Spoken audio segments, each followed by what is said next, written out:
Yeah, welcome back to the Charging Curve with Will and Jeff. We have a much better episode for you this time than last time. Whoa, whoa, We whoa, whoa, are whoa. Let's try to keep expectations. Uh, let's maybe we no, it's gonna set be awesome. expectations set Keep expectations them. low so that we can far exceed what everybody thinks. Yeah, if you keep your expectations low enough, you'll never be disappointed. Yeah, we have a couple. Well, I think we're going to be around a few different topics today, but I think the two primary ones are about the the competitor, the entrenched competitor to electricity for transportation, oil, or gasoline, if you want to think of it in its refined out of the nozzle product. And then also a little bit of fun with buses, but I think we have some other things we'll bounce around on as well. Um, Everybody, you have the full treat of the rare sunny February day in the Netherlands behind me, so you can see the Dutch landscape, so to speak. Um, what what else is on your mind today, Will? I'm really excited to talk about buses because I think that's a really fun topic. It is. Since it's still early where I am, get the blood pumping. Talk about oil a bit. That gets me all fired up and Yeah, you I think know a little bit.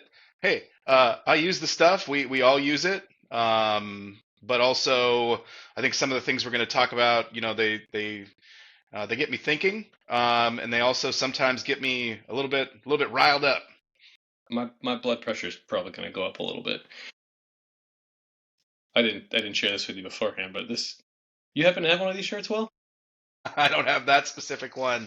I should start wearing my electric car shirts when we do this. I like Yeah, that one. I have a couple. That reminds me, I have a couple Formula E shirts I can bust out too. But yeah, this is from Austin Energy in Texas. They have it's a pretty simple, straightforward slogan that I certainly live by as well because it's true. Just in case folks are looking at that or not, it's got a electric and then the symbol for greater than gas. And I always remember the greater than or less than because the alligator is trying to eat the bigger one. Yes. So Perfect. Yeah, that was one of the things that I fell down on in the last episode, forgetting that we are talking, not necessarily everybody is seeing as we're talking. So, providing a little hint of the visuals in case people aren't watching the full audio visual experience here with us. Are we gonna do this? Are we gonna talk about? Are we gonna talk about oil? we can talk about it. Yeah, I mean, we've all used it. Everybody that currently exists in the world, maybe except for extremely young children, have either used it directly or indirectly in some way or another. It's just a fact of life. I mean, that's why it's the entrenched alternative to electricity as a fuel. It's just been around, and that industry has made it incredibly, I guess to their credit, the same way you would give a drug dealer credit, they've made oil incredibly easy to use, and and they've had a lot of help along the way in making sure that their product doesn't get as expensive as it might otherwise get. Yeah, and everything in our society, transportation wise, in many cases, production, um, is all driven by oil and gas. There's some emerging renewable technologies that are have been around for some time, and they've gotten some investment, and they're starting to be more prevalent, where you see things like utility scale solar and other things popping up, but it's still, well to wheels, or beginning to end, driven by or powered by, for the most part, oil and gas. Because of one of the things you mentioned around, not as expensive as it should be, because of the subsidies and the ongoing investment at both the public and private level. Absolutely right. We're gonna be steering a fine line between some climate and politics stuff here, I think, Will, as we're talking through these things. But I don't think our intent is to jump over those lines, but we'll see we'll see how pissed off we get. Um, but yeah, it's there are definite quantifiable impacts both to the climate, planet, and people from the drilling, refining, transportation, and burning of oil and gasoline products. There are impacts, and those impacts are largely not part of the financial equation. So the two things that I think you have summarized pretty well, Will, are some direct subsidies, so ways that the oil and gas industry is either getting paid for things or they're not paying for things, and what that means in terms of lost revenue. But the far larger piece is the uncounted impacts to people and the planet that are, I think we used the term before, intrinsic and extrinsic on one of the previous podcasts, but extrinsic, it's real, it's very real, but it is not factored in to the cost of gasoline per gallon when you go to the pump. Right. Yeah. And it's not necessarily factored in. Well, it's not factored in if you look at something like a direct financial payment or a direct financial benefit, like a Right. tax credit, Yep. like selling land well below market value for, discovery and drilling and things like that. Yep. Absolutely. And the other piece that I may try and see if I can get an estimate of it, but those are the two big pieces that you and I both immediately looked at. But the other piece that's not talked about is how much is spent militarily adjacent to oil and gas. We have a very recent example of some targeted work that happened in Venezuela that suddenly resulted in a bunch of oil being there were oil impacts to that decision.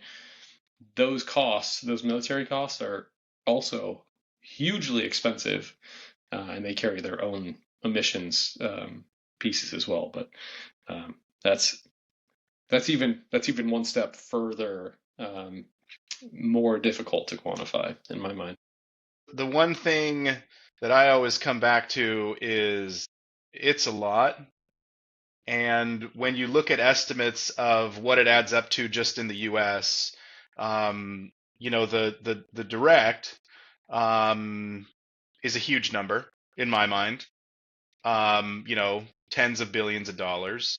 And then if you look at indirect, it's hundreds, many hundreds of billions of dollars, which is, that's a whole lot of zeros. Like, I don't know if I've ever written that number down by hand. Like, that's the amount that we know today too. Like it's a huge number, and based on what we know today, which doesn't even comprehend from a climate perspective, from a military perspective, and all these other things, like what that actual cost is when laid out over the next 10 years, 20 years, 50 years. Yeah, I the exercise of actually writing a one and then all of the zeros it takes you to get to billion would be probably eye-opening for most people because it's easy to say billion, but like the number of zeros you have to write to represent that figure is it's a lot of It's zeros. crazy. And then 100 billion's like two more. Yeah, well, A lot plus two. yeah.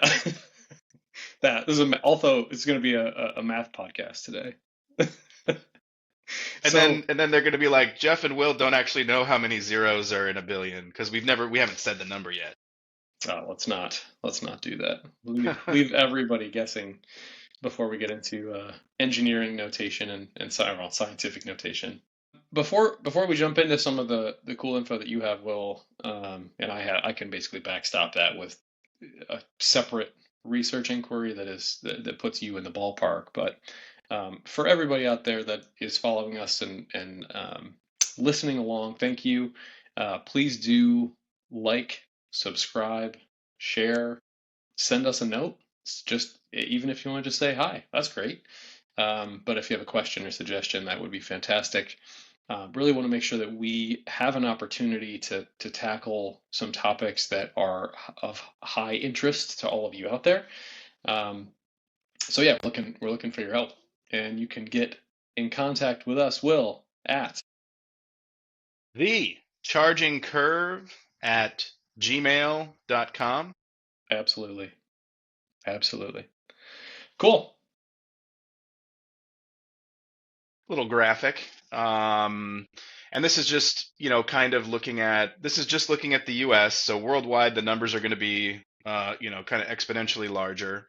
But direct subsidies, so that's tax breaks, federal support, and that includes things like selling public lands for well below market value, leasing public lands for well below market value for exploration and drilling and things like that. And then you add on, now these are estimates, but there's a number of agencies, the IMF. Also, the IMF is not the same as the one from the Mission Impossible movies, which had me confused. So I figure I'd just kind of point that out. Yeah, good call. Um, Good call. yeah, but so these are, these estimates are done on a regular basis. So 20 to 35 billion annually. Last year, or I think 2023 was the last year they have numbers for at this point, but the U.S. was around 35 billion for this direct subsidies. That's tax and things like that, and then indirect, so climate related, superstorms, health, other environmental impacts, which are of course harder to quantify, but and that's why the range is so big, at 550 to 600 billion.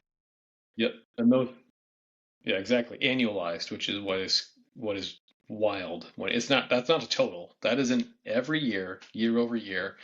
And I don't know about you, Will, but I'm highly skeptical. Um, that people that tend to have a lot of money find a lot of interesting things to do in the tax code.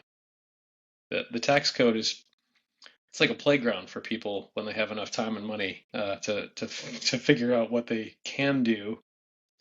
So maybe those figures are a very good range. I would be skeptical that there's a lot of things that are adjacent to this or fall out of that range that aren't exactly, precisely attributable to oil and gas, but are related in ways that are probably not counted in that. That's just, I guess, I'm being a little skeptical. We started off with the issue that was gonna kind of piss us off. So that's where my attitude's at right now. When we were talking ahead of this, there is kind of a funny video that we both have come across online, and it involves people getting pissed off about the fact that there's a lot of positive press around continuing to invest in this, and a lot of negative press around investing in clean, renewable energy sources. I think it'd be great to pull that up.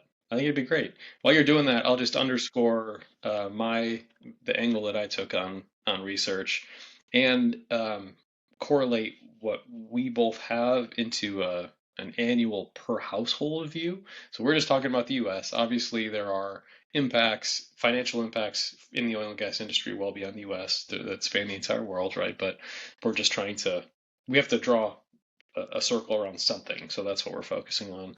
The numbers that Will showed are exactly what I came up with as well. And when you add that all up, again, it's a big window, but in the vicinity of $5,500 to $6,000 per U.S. household, again, per year. And that's not the military piece. That's just the direct subsidies. So either subsidies to firms or subsidies in terms of not collecting tax or undervaluing land, like you said, Will, as well as all of the extrinsic impact costs that are borne by the rest of society as well. So $5,500 to $6,000 is a kind of a walking around number per year per household. And then I did with my handy research friend here, I've come up with a range of just on the military side, just military alone. So this is on top of that 5,500 to 6,000, something in the vicinity of 2,000 to, well, I'm doing backwards here, but 1,500 to 2,000, maybe 2,500 per year additional. So that's on top of that 5,500 to 6,000. So call it 7,000 to 8,500 when you're attempting to incorporate the related military costs borne by society as well. Again, per year, per household. You had something that we can maybe laugh and cry about at the same time?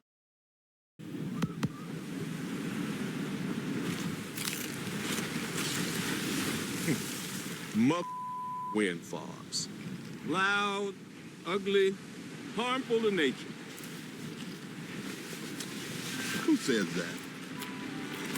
These giants are standing tall against fossil fuels, rising up out of the ocean like a middle finger to CO2. Deep beneath the waves, they can become artificial reefs, creating habitats for sea life to grow. These are wind farm seaweed snacks made with seaweed grown at a Vattenfall wind farm. Serious gourmet. So, what's it gonna be? Mother wind farms or mother wind farms?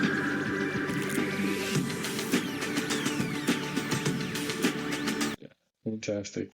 So I kind of foreshadowed that we're probably going to bounce around quite a bit in this episode, but he mentions essentially the offshore wind farms that are helpful accelerants for sea life as well, and that's something that was found here close to me, as you have probably heard or know before. There's a significant portion of this country that is below sea level.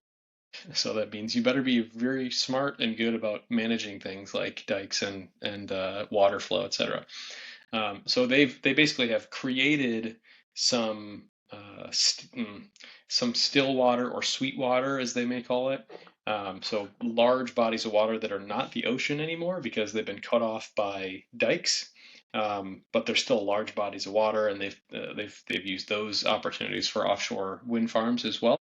And so there were areas where there was no sea life there at all, but the structural foundations for the wind turbines were created with essentially a reef foundation, and they've seen life form and grow and thrive because of the because of the wind turbines that have been added there, which is kind of a cool thing. So you heard Samuel L. Jackson say it in that commercial.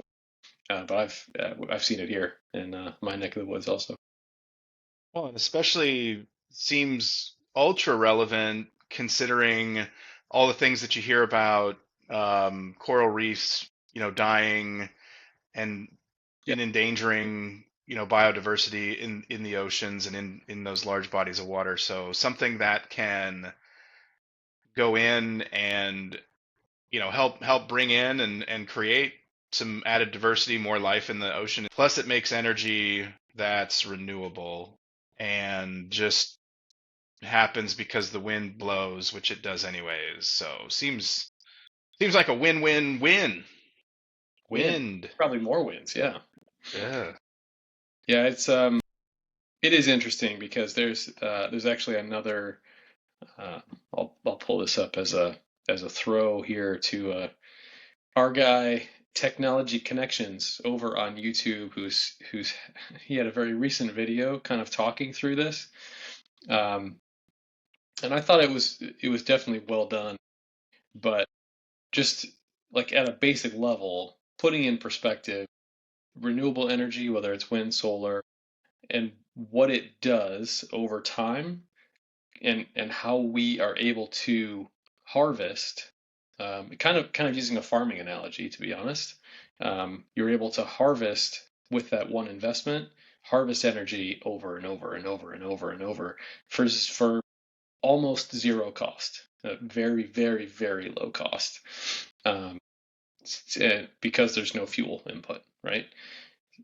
On the other hand, with oil and gas, to keep those machines running, so there you have to build a machine, but then you have to explode oil, gasoline inside of that machine if you want it to run. It doesn't run unless you put that in. And the more you want to run, the more of that you got to use. So it's a very different mindset, and I think he did a pretty. I don't know this guy's name. I wish I did. Um, would love to have him on the show. If you, Mr. Technology Connections, if you see this and you'd like to come hang out and chat, we'd love to have you. Believe he's in Chicago. He's also got a pretty good shirt collection, as you'll see there. He does much more video work than we do, Will. And his background is pretty slick. But yeah, it's do a bunch of work harvesting oil out of the ground, and then you refine it once, and then you transport it once, and then you fill a tank once, and then you burn it, and then it's gone. It doesn't exist anymore. You have to go back to the beginning of that process, harvest it out of the ground, refine it, transport, et cetera, right? So it's a essentially open loop versus closed loop process. And that's the point that he was trying to make. We'll put a link to this video in the episode, and if you have a chance, I would take a look at it. It's fairly long, but it was well done, I thought. Yeah, it to me, it reminded me, or the first thing that I kind of thought of is, oil and gas is like getting your paycheck and going and blowing the money just on stuff you're not going to use again, where renewable energy is taking that same money and putting it into an investment that's going to compound and continue to provide value for years and years to come. So it was kind of like, I'm just going to go and make it rain with the cash, or I'm gonna store it up and have something that's truly a long-term investment that I get benefit from in perpetuity. Yeah, good analogy. I like it. Cool.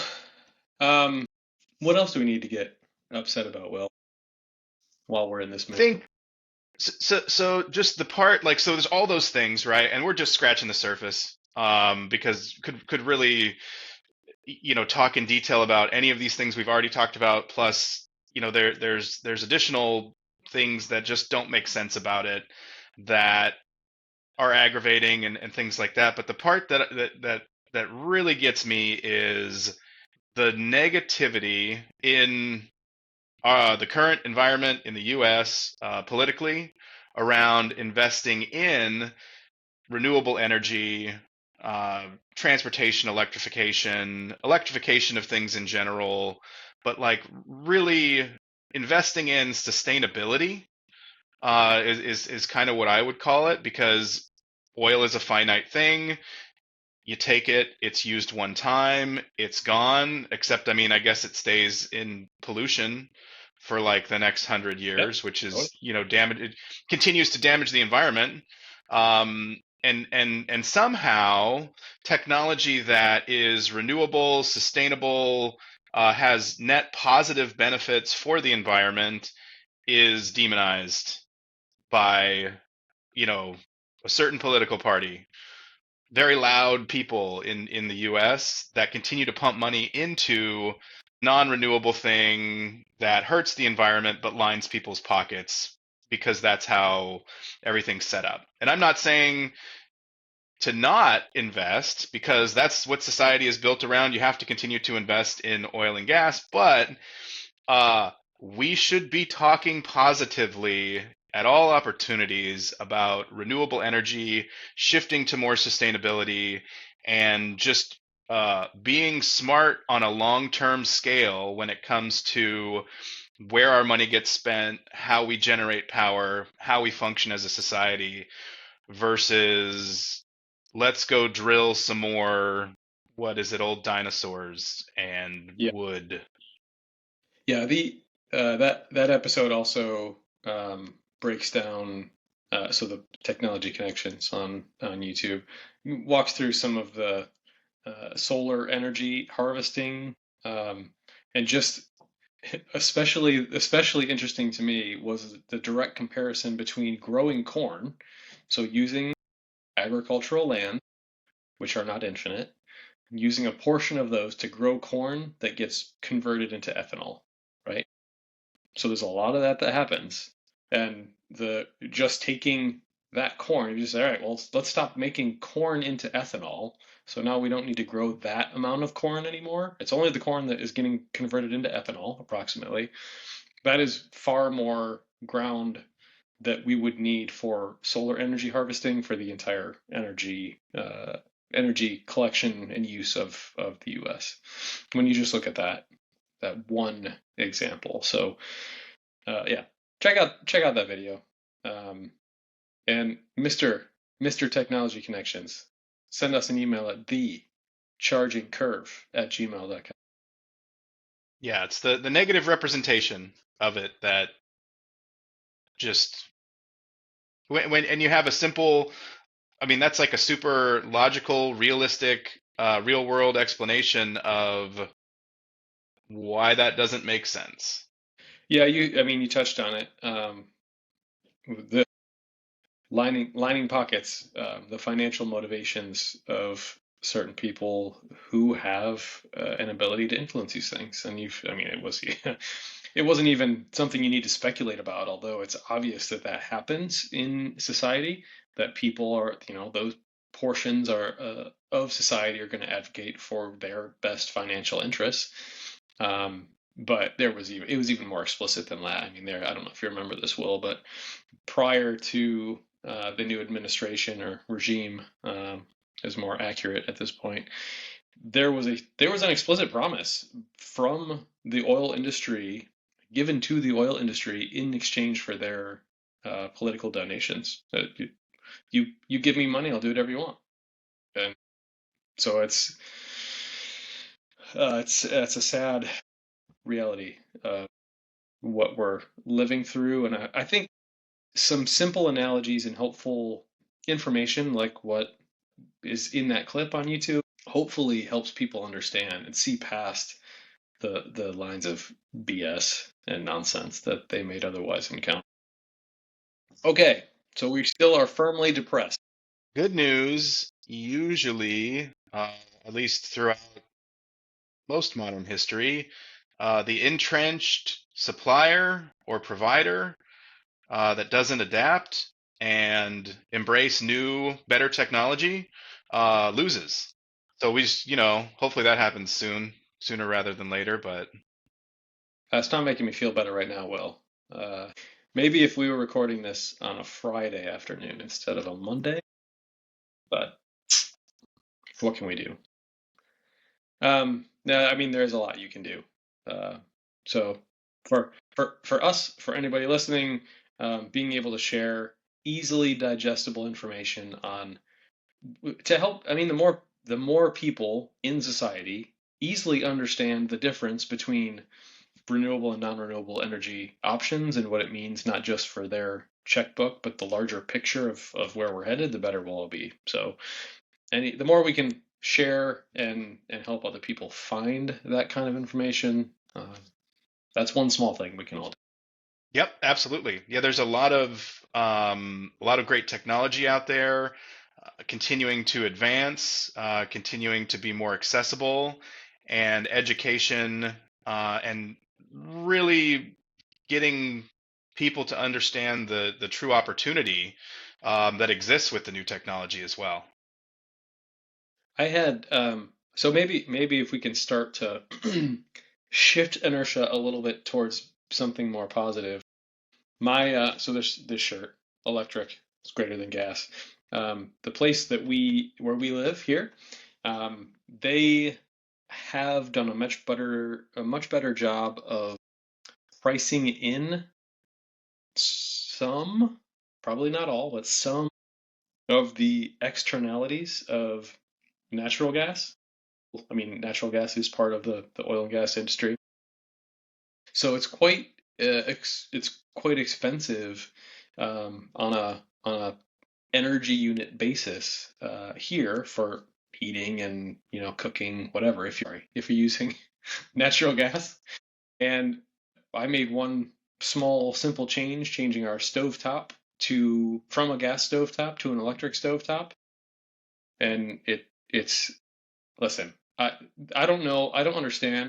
I'm not a professional chef, okay? But there's this what seems to me to be kind of like a myth that gas stoves are so much better for cooking. I don't I don't experience that in my life. Again, not a professional chef, but going from gas to electric, it's much well, it's cleaner, it's faster, it regulates better. I It is so much less expensive. I've no downsides observed by me for sure. And you're lining your pockets. Absolutely. I don't know if you have any recent conversion activity in your, I don't know, the last year or so, Will, that you want to tag on there too. We switched over to heat pump for our heating and cooling. Um, it's really nice. Saves some money. Um, you know, we kind of had to do it, but it was still really good investment. Yep. Yeah. So it's more uses less power. Temperature's regulated really well. Oh, also electric water heater. Electric tankless water heater. So hmm awesome. We that'll be our next. That's kind of the big project that's out in front of us. Um, we actually don't have air conditioning, which is not that's pretty typical around these parts. There's maybe, I don't know, all of last year, I think there were maybe 2 days when we would have used air conditioning. But that's one of the big benefits to us. So when we get to that point, switching from a central boiler essentially to heat pump heating and cooling, not only is the heating much more efficient on an energy basis, and takes advantage of the solar energy that we're able to produce, but also by virtue of doing that, we also get air conditioning. So it's an Nice. interesting upside that is not probably too typical in the U.S., but in other parts of the world, it very much. Yeah, that's a good point. That's awesome. Um, we touched on enough of it that I think we can probably move on for now. If anybody out there wants us to dig deeper into any specific part of that, or you'd like to share some of your skepticism or perspective, we'd love to have it. Send us a note and we'll take a look. Yeah, or if you have any examples that you think are helpful to people to help them understand, or just good examples of why uh, you know continued increased investment in oil and gas sucks. Please share. Yeah, yeah, yes. Please do share. Sorry, I went from positive back to negative there for a second. I'm trying to keep my mood up. Hey, just remember we have the power to say that it sucks, That's right. and And this is going to be published on the internet where anyone can see it and know that we think it sucks. yeah, the other thing I wanted to talk about a little bit was so the other topic stated specifically was buses, oil and buses. They don't naturally seem to go together, but um, I love Electric them. buses. Electric buses, yes. So non-oil buses. Um, I what's your last best experience with a bus, Will? Any kind of bus, but especially if it was an electric. You know what? Yeah, I was at what airport was I at? I don't remember. But anyways, it was a bad experience because I was flying to Europe and I had had a long layover and Then, like an hour before the flight was supposed to board, they're like, it's canceled. You're not flying anywhere tonight. We got you on a new flight, tomorrow morning at 6 a.m. or whatever. So had to take a shuttle bus from, the airport to where I could get a cab to go to the hotel. And it was an electric bus. It was really nice, super smooth ride. Didn't smell as bad as it usually does. I mean, it was at an airport, so airports kind of smell pretty You bad still, like fuel, but like when you were on the bus, it was quite pleasant. they still have the people that can potentially not be smelling so good, but not walking through a cloud of diesel exhaust before you step onto the bus is, man. I mean, I don't know how many times in my life just right as you're walking onto the bus and you know that smell of diesel exhaust as it's sitting there idling. It's just it's awful. Um, Yeah. and it's So also that took a extremely harmful. It's really bad for you, also, by the Yeah, so it took a bad experience, and for a minute I was like, "Hey, cool, electric bus. This is awesome." brought you up. That's right. Um, yeah, I big fan of electric buses. Uh, so much so that I drove one uh, when I shouldn't have one time. It was one very much like this. It could have been this exact bus, but I can't say that for sure.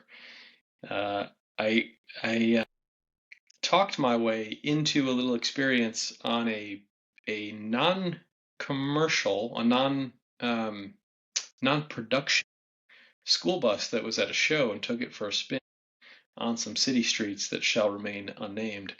And I didn't live there, so I didn't really know where I was going.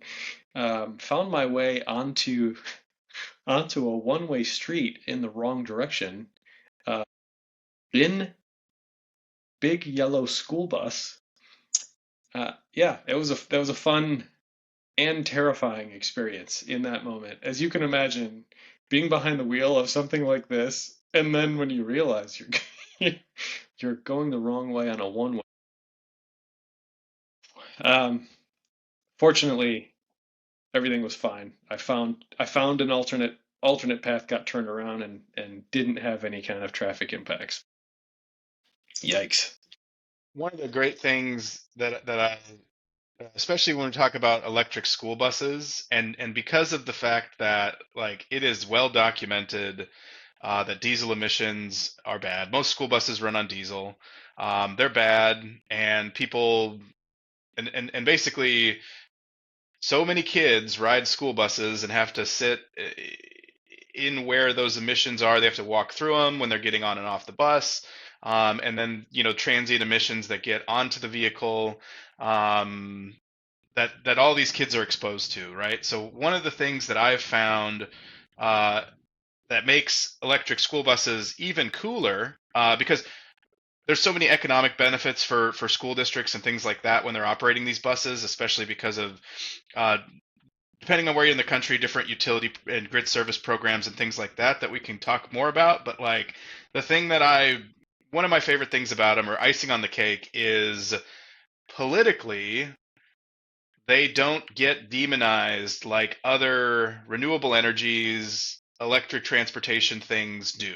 At least it's not public, right? If they are getting demonized, it's behind the scenes. It's not in newspaper articles. People are like, "Oh yeah, this is better for kids. Let's spend some money on it." Um, so that's cool. Yeah, that's one that's just so it's been happening for so long. I can't believe that there hasn't been a solution to that. Literally, I mean, what percentage of school kids for how many years of their life have been subject to really awful diesel emissions on a daily basis? I mean, why? Why would we do that as a society? Why have we not figured that out already? Um, yeah, electric school buses are obviously a great solution. I had a lot of angst getting from where a lot of the manufacturers were, a new product where it wasn't a fully automated manufactured item, so where they would have a dedicated line for their, gasoline, diesel, natural gas school buses. They're at this time, and this was a few years ago, but their electric buses were essentially being built by hand over on the side. And so yeah, awesome, like awesome that they're getting into that and doing better at it, but they were, I mean, you want to know why those things were so expensive? That's why they were being produced in a highly inefficient manner. I hope that that has been resolved. I haven't been on the inside of that part of the industry in a while, but yeah, that was a bummer, seeing kind of the inside of that because they had for a long time hid behind like, well, yeah, batteries are expensive, so these buses are expensive, but they didn't have any price pressure because there were all sorts of a lot of grants, a lot of programs that were paying all this stuff down, so they had no incentive to really streamline their manufacturing process so that they could improve their cost of production. Um, so yeah, I wholeheartedly hope that is not the current environment.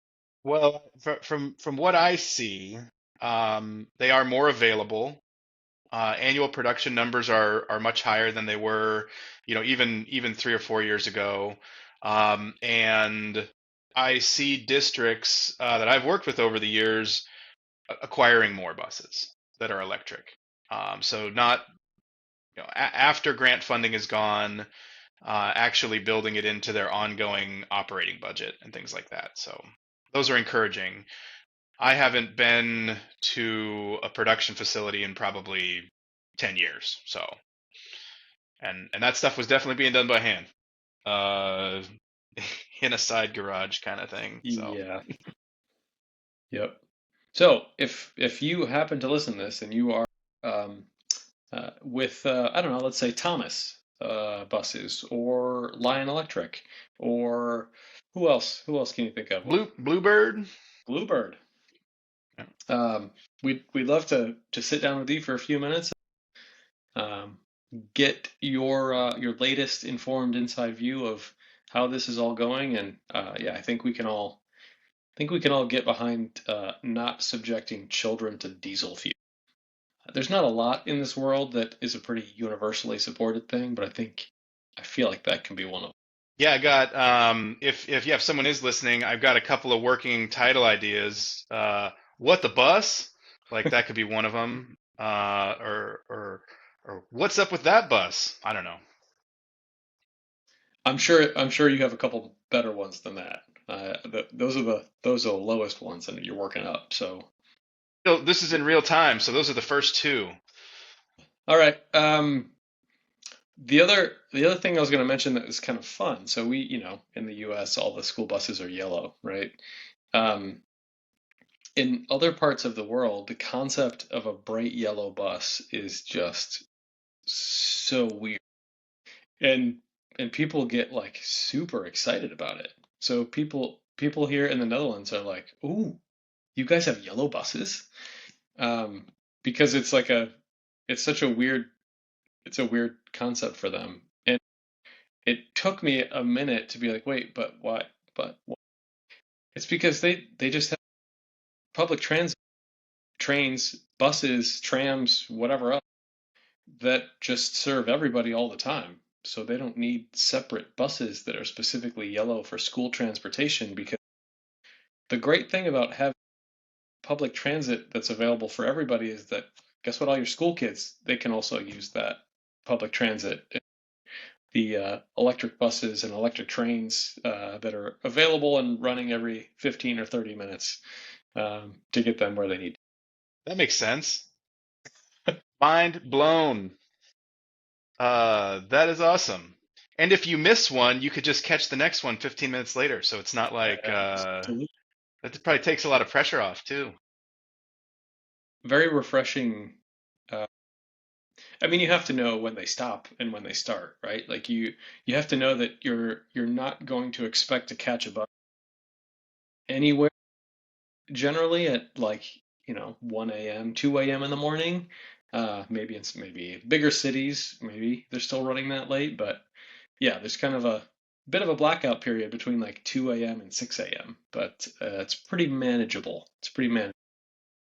I don't know that we fully emoted and I don't know that our anger came through enough. We can try again Yeah. on another topic. All right. Well, I hope you're feeling a little better than when we started. I am a bit, ever so.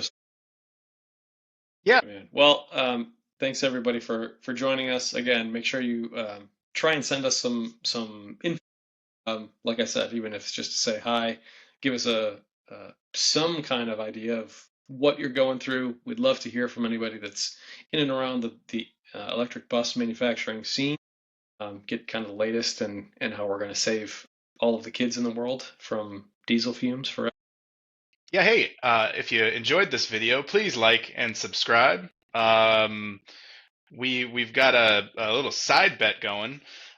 So if you could subscribe and like, I'm gonna love it. Maybe if a couple hundred of you do it, because then I'll win. When we'll all win. Yeah, that was an extra win from the earlier conversation. All right, everybody, be good to yourself. We'll see you next.